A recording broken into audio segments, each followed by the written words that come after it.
ఈ వీడియోలో మనం ఇంగ్లీష్ భాషలో చిన్న చిన్న వాక్యములను ఎలా మాట్లాడాలి అనే దాని గురించి తెలుసుకుందాము. ఐ డోంట్ నో, నాకు తెలియదు. డూ ప్లస్ నాట్ డోంట్ అవుతుందన్నమాట. ఐ డోంట్ నో, నాకు తెలియదు. ఐ కెన్ సీ, నేను చూడగలను. ఐ కెన్ సీ, నేను చూడగలను. ఐ విల్ పే, నేను చెల్లిస్తాను. ఐ విల్ పే, నేను చెల్లిస్తాను. ఐ యామ్ సారీ, నన్ను క్షమించు. ఐ యామ్ సారీ, నన్ను క్షమించండి. ఐ నో హిమ్, అతను నాకు తెలుసు. ఐ నో హిమ్, అతను నాకు తెలుసు.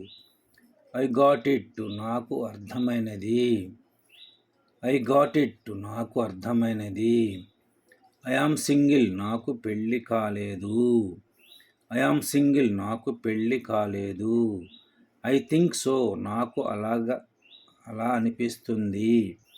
ఐ థింక్ సో, నాకు అలా అనిపిస్తుంది. ఐ కాంట్ మూవ్, నేను కదలలేను. కెన్ ప్లస్ నాట్ కాంట్ అవుతుందన్నమాట. ఐ కాంట్ మూవ్, నేను కదలలేను. ఐ డింట్ గో, నేను వెళ్ళలేను. డిడ్ ప్లస్ నాట్ డింట్ అవుతుందన్నమాట. ఐ డింట్ గో, నేను వెళ్ళలేదు. ఐ విల్ వెయిట్, నేను వేచి ఉంటాను. ఐ విల్ వెయిట్, నేను వేచి ఉంటాను. Thank you for watching this video.